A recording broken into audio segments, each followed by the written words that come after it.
Bismillahirrahmanirrahim. Assalamualaikum warahmatullahi wabarakatuh.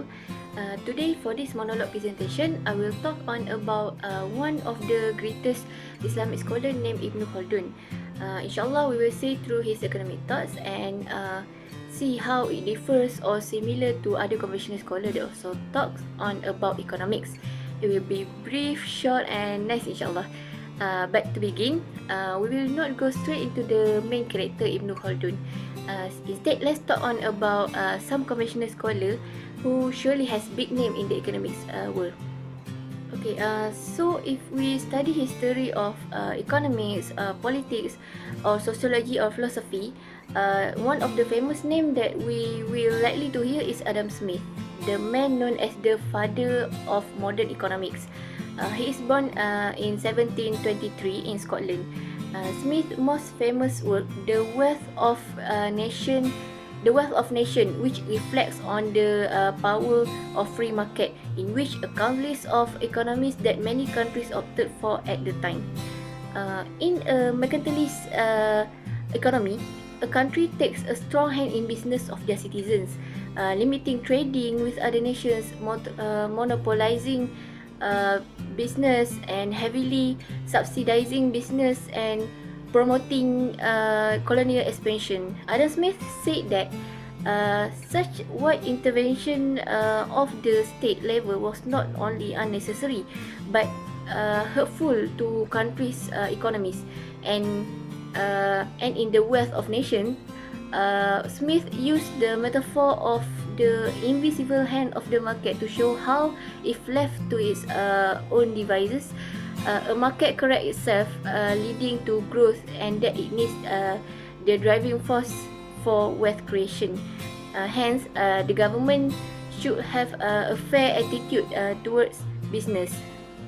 In one of his famous line, he said that it is not from the benevolence of the butcher, the brewer or the baker that we expect our dinner, but from their regard to own interests.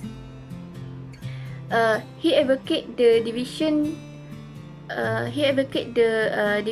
labor and used the example of a pin factory, showing that making a pin can be divided into 14 steps that could enable 10 men to make 48,000 pins per day. Whereas if they did it all by themselves, they could only make 10 or 20 per day. Adam Smith put it as labor, therefore, is the true indicator of the exchangeable value of all goods. And on top of this, Smith commanded the saving of capital to invest in new ventures, citing this as a driving force of economic development. And then there is Karl Marx, who was born in 1818, 1818. Another conventional scholar. He is a man of activist, sociologist, historian and economist. He is also the author of the most important book about the movement named Das Kapital. So, having to see profit as a surplus and attribute it to labor as the same as Ibn Khaldun, Karl Marx, in his argument with regards to that the possession by the owners of capital is an act of exploitation, since it is not the result of the labor. He sees in it the seeds of an imminent revolution that would display property and political power from the capitalists in order to bring the workers to socialism. And then here comes the main character, Ibn Khaldun, who was born in Tunis, modern-day Tunisia, in 1332, some 400 years before Smith and Karl Marx.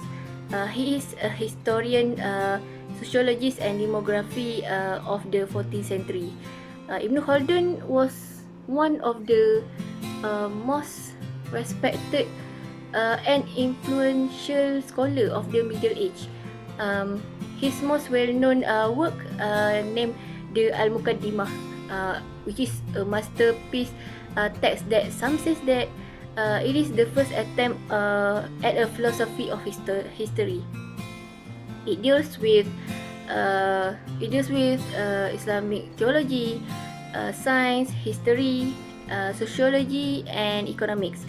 A writer named Spengler in 1964 opined that Ibn Khaldun must have gained much of his very solid understanding of economic conduct through his legal and administrative experience and interactions with the pool of unwritten administrative knowledge. Because if you look at the life of Ibn Khaldun, where he experienced many things in his life, so this all ebb and fall of his experience enable him to write his masterpiece, the Al-Muqaddimah.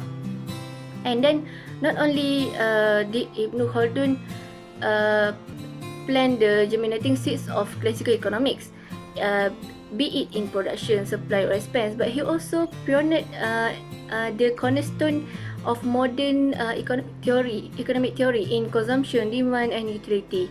And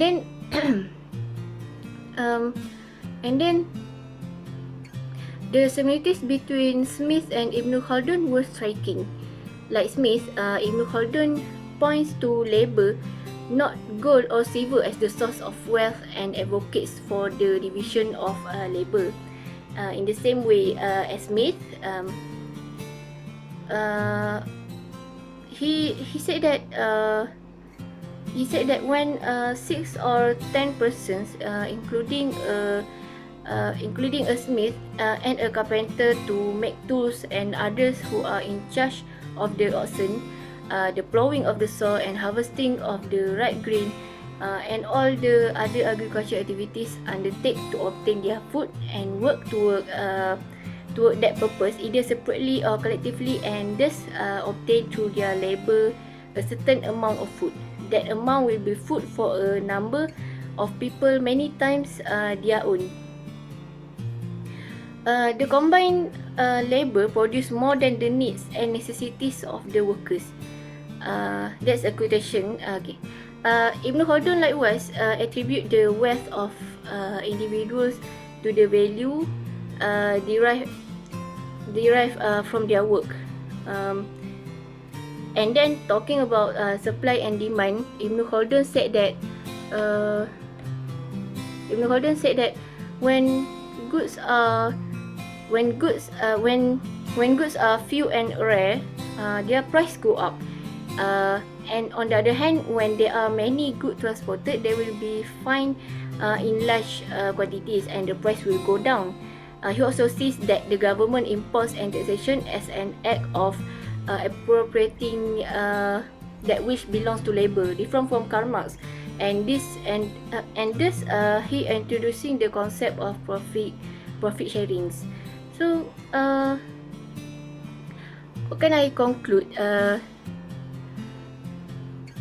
The Ibn Khaldun's work didn't reach the Western world until 1697, and even then it was a simple biography in a French Orientalist work. From most of the studies, we could see that these conventional scholars are actually use the work of Ibn Khaldun, but unnoticedly. That's why we could see some similarities despite having differences. It was Franz Rosenthal, an emeritus professor of Arabic and Islamic Studies at Yale University, who published the translation of Al-Muqaddimah into English language, which later became popular to the Western world. And Ibn Khaldun's notable contribution to economics would position him as a major precursor, if not the father of economics in the history economic thought, a title given to Adam Smith. So I think that's all, a little peek into Ibn Khaldun's thought in economics. Inshallah, thank you for listening. Oh, and we hope that everyone is gain knowledge from this. Inshallah, we learn together and take benefits from it. Inshallah. Thank you. Assalamualaikum.